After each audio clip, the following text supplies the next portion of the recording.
El Clasico over the weekend was an absolute banger. Oh my god! Like I was talking about being split between Ubek Jr., Connor Ben in this game, but hey, both were just going crazy. And I'm sure both of you, if you didn't even if you didn't watch it, I'm sure you saw the highlights because El Clasico is always an event. So, any initial thoughts on this game? Yeah, man. One glaring one. Real Madrid are dookie, bro. This is not their season. This is Barca's season. They cooked. The fact they almost came back was more a statement for Barca than it was for them. Yeah. But as you said, great watch. It went into extra time. I'm glad that didn't end in pens. That would have been too kind to Madrid. For sure. And I think like this game is kind of a microcosm of the season as a whole, like you're saying. Like even though it was, I think if we were honest, this game was the best Madrid has performed against Barca this season because up until now, Barca has just absolutely been clapping them left and right. And the fact that Barca are ahead in the league now, have won the Copa del Rey, they even won the Super Copa, I believe, and they're still in the Champions League. And Madrid have crashed out. It's just been whooping after whooping after whooping, and it's tough to see if you like Madrid. I personally do not care, but this game, Madrid were like, maybe we pack that thing too, and they should. They honestly should, because if we're really looking at it, Madrid, the Galacticos, the signings, just an incredible roster of individuals assembled versus Barcelona, who had financial troubles in recent years. A lot of this team is built up of La Masia products, and seeing them go on this amazing season, and you have to give lots of credit to Hansi Flick, has proven once again to be one of the best managers in the world, and especially as an attacking manager. Like, even if you don't like Barcelona, you have to like watching Barcelona play. Like, just their style of football is unbelievably entertaining. Like, it's just so fun to watch, win or lose. They're going for it constantly, and that's really entertaining to watch. And it's worked out for them with these young players in this daring play style. Yeah, it really has. And I mean, you got to applaud the whole Barca team, because I mean, I don't have the stats in front of me, but while watching that game, it looked like they were possessing like 75% of the ball. Like, they were completely dominating.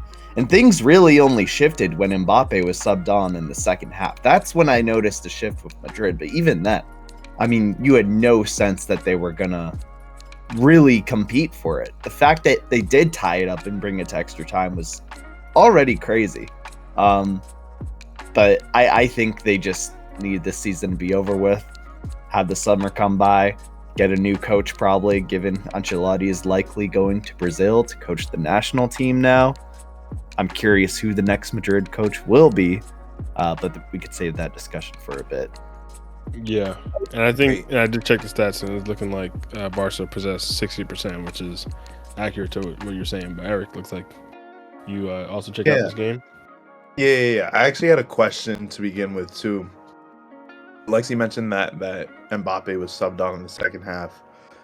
As y'all know, I'm not as tapped into soccer as you guys. So could you guys speak on why he's being subbed on, or like why he's on the bench, and B, whether you agree if he should be on the bench? I think it was because of an injury or like a discomfort with his ankle. Oh, gotcha. Dre, I don't know. You could correct me if I was wrong, but I want to say he was coming off of like a light injury. I believe so as well. I'm not 100% sure. I was also confused at the time because I didn't know the reports or anything about an injury. But I assume also because they're still trying to make a little comeback in the league, so maybe it's a bit of a load management situation, as I'm sure you're familiar, Eric, with the NBA. But maybe it's just to make an impact. And to be fair, from Ancelotti, it's not been a great season from him, but that was a great sub from him to bring Mbappe on when he did. Because like Alexi said, as much as this season, I think Mbappe, the narrative around him, even being in the Ballon d'Or conversation people were talking about like around January time, I think all of that's been pretty manufactured. Like if you're really looking at it, he didn't even do anything for like the first 3 or 4 months of the season, and he just went on a stat padding run. And really, a lot of people were saying, "Oh well, if if they win the Champions League, and if they do this, and if they win the league, and all this stuff, if he scores 70 goals and whatever, like that's a lot of hypotheticals for one person to really get themselves into that conversation." So for our first season, we talked about this recently too when they crashed out of the Champions League. It's a bit embarrassing, but to give him his credit, he did in this game what superstars are supposed to do, and is make the difference. And he came on and he completely changed the game, scored a free kick, which is the whole narrative around Mbappe not being a set piece threat. I think there was even, I don't know if I can't even remember him scoring a free kick before this, honestly. I'm sure he has at some point, but he actually hasn't. I saw there was a whole Twitter account dedicated to has Mbappe scored a free kick yet. That makes sense. Okay, because I could not remember. This was the first one. That makes a lot of sense. I was like, I can't remember a signature Mbappe free kick in my life. Like, I can't remember that. He still scores tons of goals at other places, but that's not his game. And I'm sure a lot of people would have been doubting him going into that. But hey, he's an unsavable free kick off the post and in. So I'll give him his credit for that one. And even second half, Tchouaméni, Jude, they played well in the second half. The game completely flipped because of Mbappe's presence, I think, too. But just over the course of the game, Pedri, I say it every time we talk about Barcelona, that dude is just magic. Like that, he's just so good, so consistent. Him and Frankie de Jong just running circles around Madrid. Rafinha, not his best game, I'll say that much. But Ferran Torres coming in for Lewandowski. The depth to have Ferran Torres coming off your bench and starting this game and scoring as well. Shout out to him. Kubarsi at the back, teenager who's looking like one of the best center backs in Europe at his age is crazy. And honestly, I was trying not to always bring this dude up, and I'll save him a little bit longer. Koundé locking up Vinny, who was once again on fraud watch. Like, what is this dude doing? Like, absolute fraud watch after that performance. Being real, like, what is your value to a team if Koundé is shutting you down for an entire game and then he goes and grabs the winner? The guy who locked you down at the right back is scoring the winning goal in the dying moments of the game. Really, what are you doing, bro? Like, Vinny's just, he's gonna need a big season next season, because right now, if we're talking about that whole Ballon d'Or conversation, him versus Rodri, I always had a Rodri, but I understood the Vinny argument coming off of last season. But this season, you're talking about the biggest opportunity ever with Rodri going out for the season to prove to the world that you were the deserving winner of that Ballon d'Or. Because it would have been unfair to Rodri, but even so, him not playing, you could have really put your stamp on the minds of the fans and of the media and whatever. But now it's gone the other way, where Rodri not playing and City having their worst season in years, it really showed his value. And you playing and basically having the same effect as Rodri, who's been injured on the bench the entire season, it showed your value. And now I don't think anyone is really confused about Rodri winning that Ballon d'Or now. I think it's even more cemented than it was at the time, which is really a shame for Vinny. And I think that maybe just it messed with his mental too much that early in the season, because ever since the Ballon d'Or he didn't win it, he's just not been a shell of himself, honestly. Yeah, and I want to say I saw a report too that he wants to sign another long-term deal with Madrid, but I don't even know if that's the best choice for him right now. I mean, with the roster Madrid has and with his inconsistency, I mean, do you think him staying there would be best for his career? Or do you think, after next season, depending on how it goes, like, it might be best to move on to another team, another league? It's tough. I feel like it depends on who they bring in. It really depends on, like, if Xabi Alonso, I know just talks about that, and whoever else, I know we'll talk about that maybe in the future when that gets confirmed. But it depends on who they bring in, what that system looks like. But I can see what you're saying in terms of, as of right now, the fit just doesn't make sense. And there's no way moving forward, unless they bring in some maestro who's going to make it work. Maybe make some kind of free-flowing front three like like Rooney, Tevez, Ronaldo, or something. I don't know, but even then, these are all three technically left wingers who are spread out across the front three. And I think the first domino to fall is going to be Rodrigo. I think if they're going to sacrifice anyone, it's going to be him, and he's going to be out the door, which might be best for his career too. Go find. It would definitely be better for his career. Yeah. Yeah. You get the credit he deserves. If they get Rodrigo out and they bring in someone who's more of a facilitator for Mbappe and Vinny, maybe something can work.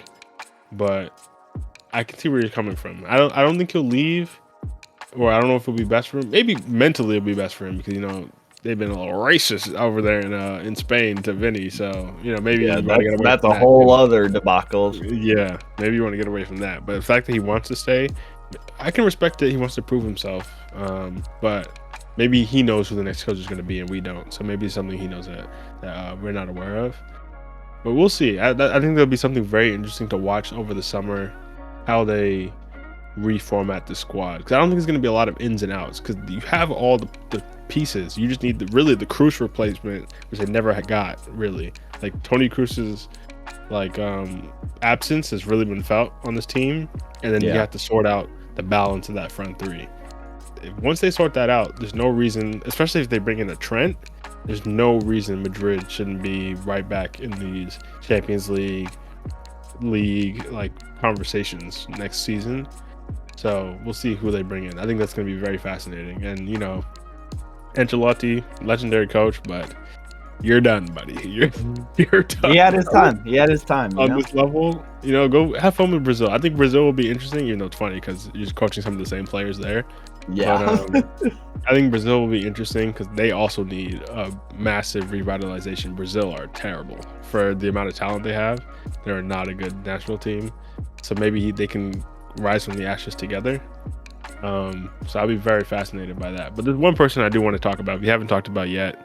And it's the person we always have to talk about. Lamine Yamal. This guy is are we sure? And maybe you are sure, I don't know. But I'm not sure that he's not already the best player in the world. Honestly.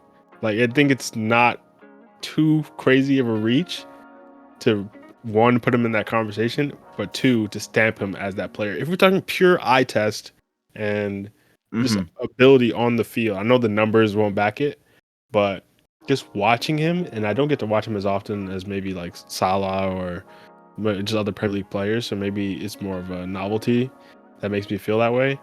But just watching him when I do, I'm the talent on this guy, just the ball for Ferran Torres for the second goal, his overall just dribbling, the first goal, just the gravity of him. He basically draws four players to him that just gives him the ability to lay off Pedri for the finish.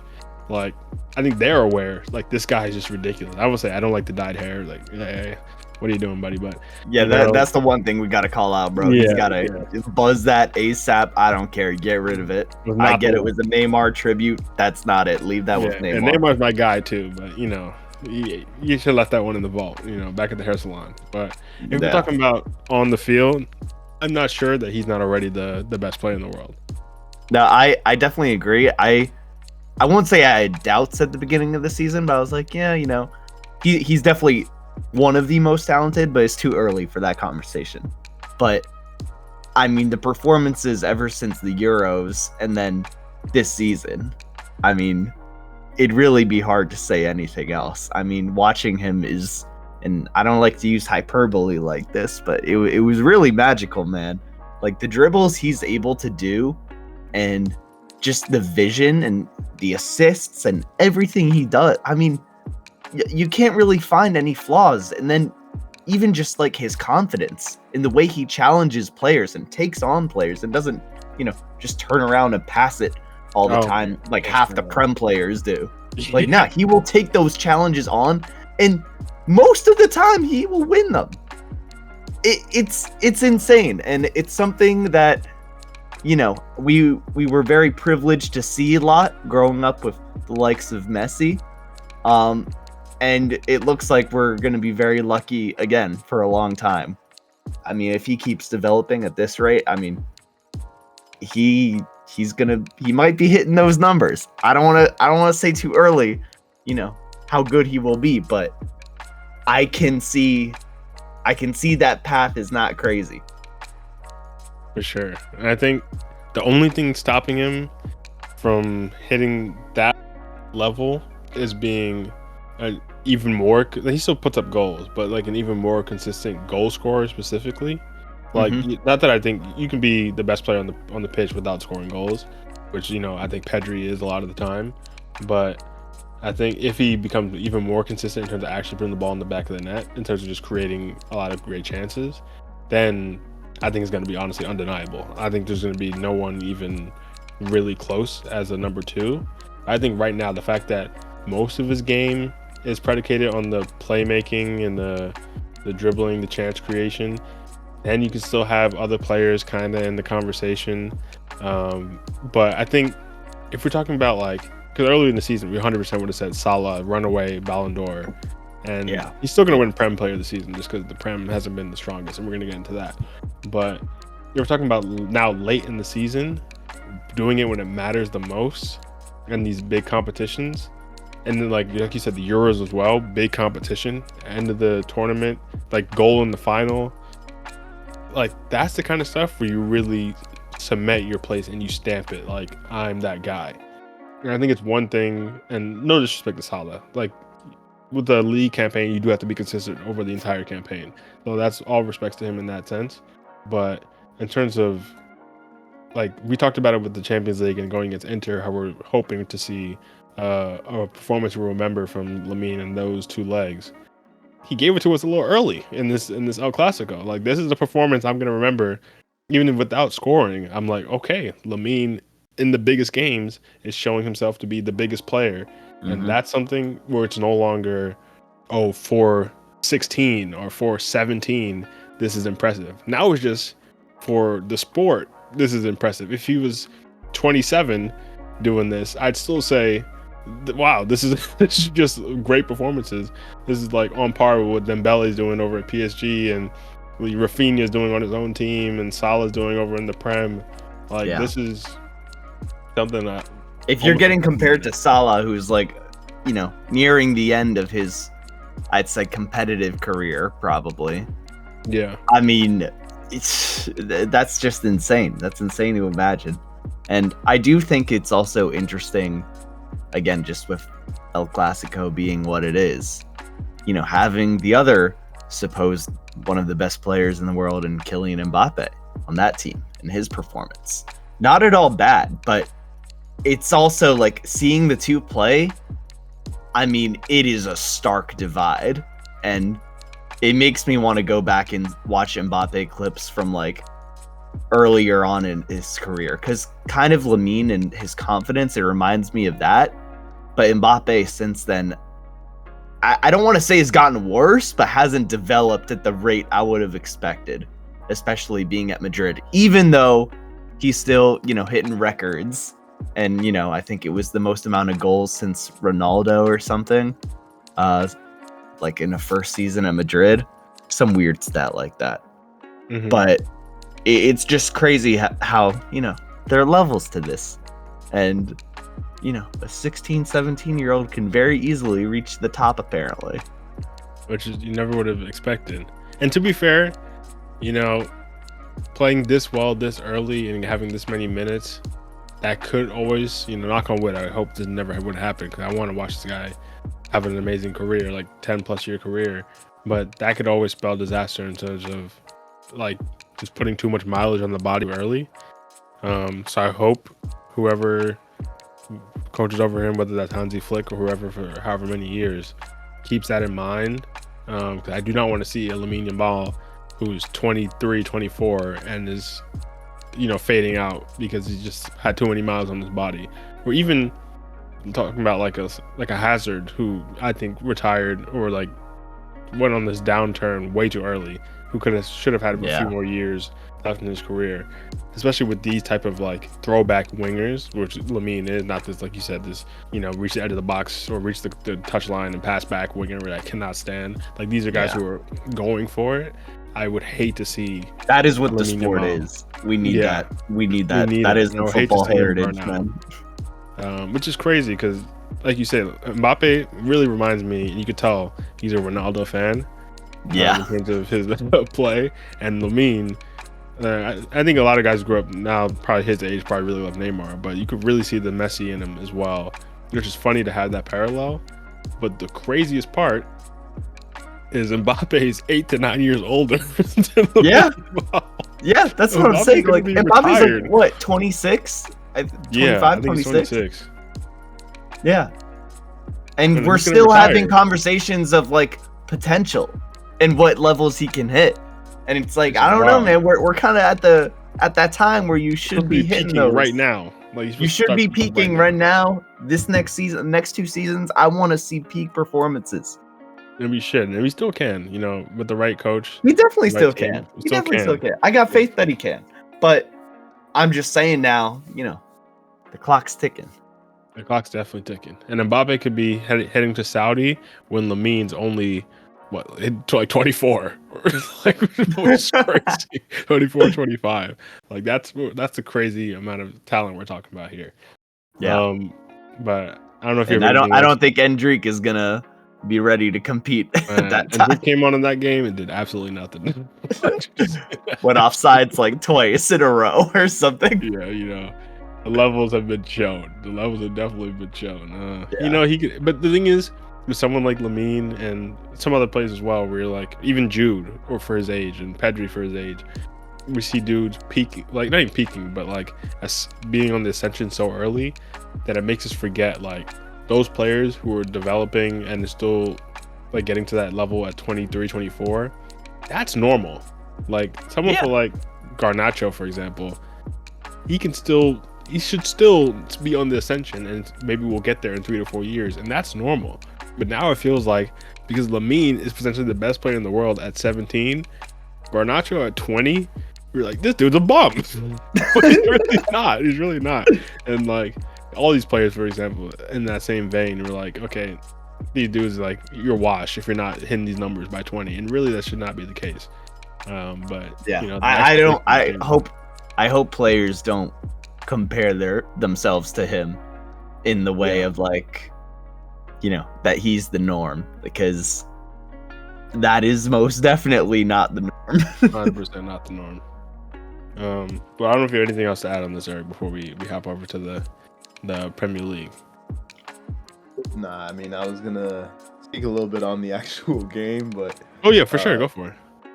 I mean, all I was just gonna say was that, like, from my perspective, it was just interesting to see how cohesive Barca looked. Like, even the goals that were, you guys touched on this a little bit, but like the goals that were scored by like Mbappe, right, and then the equalizer, the header, those seemed like, like they weren't exactly like set up, right? Not to say that they were lucky, but it was like you just have a more cohesive side in Barcelona versus Madrid that just seemed to they have the firepower to be able to score and to be able to like kind of bring themselves back into the game, but at no point did I feel like Madrid was a threat to the match. For a moment when they equalized, I was thinking they might pull this out, right? But as far as like the style of play, it's so interesting to see Barca back in a place of just dominance, because it seems like just yesterday they were in such a low point, and to think that they've been able to turn it around so quickly, to me, has been such a cool thing to see. But yeah, every goal that you look at from the Barca side, like Pedri with the first goal was, as y'all mentioned, like a tactical pass by Lamine Yamal, and even that like second goal, even though the keeper was too far out and that could be seen as like a mistake on Madrid's end, it started with like a long pass that hit Torres. So it's interesting to see just how, like, even I think they just took advantage of a lot of the mistakes that Madrid gave them. And then of course that final goal, the game-winning goal, was a steal. But regardless, I think you watch this game, you see how cohesive Barcelona was, and how just really, like, I don't know, like discombobulated Madrid seemed to be playing. just, I don't know, left a very interesting, like, as someone who doesn't watch as much, I would have thought that Madrid wouldn't be in the spot they're at right now, but they just can't catch a break, it seems. So it was definitely an interesting watch. And yeah, it was a fun one. And you actually reminded me. I know we got to move on soon, but I could not let this topic end without referencing the reason why I especially do not feel bad for Madrid. Is one, the complaining to the referee and the amount of position like penalties that Barca potentially should have had. Like, this is one of the worst examples I've seen of like people saying that Madrid have everything going their way in general. This was a terrible watch from that perspective, and especially the end of the game with Rudiger and Lucas Vasquez and these guys off on the sideline, like throwing stuff at the referee and complaining they're getting red cards at the end of the game. The sore losers, just like that was just poor. It was just poor to watch. I could not even feel bad for them. Like, there's a reason why a lot of people hate this club. A lot of people love it too, but one of the most hated clubs. One, because they're the biggest, but two, like when you put on displays like this, and we're getting away with like some of these fouls, which should have been fouls, and then obviously the poor behavior at the end. It's like, good for Barca. Honestly, I'm happy for them. Yeah, and it comes from the top down too.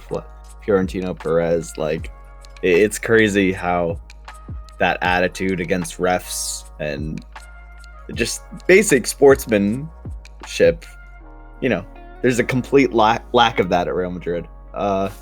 It's something that I hope changes, but I mean, I really doubt it will. It's been a weird recent thing.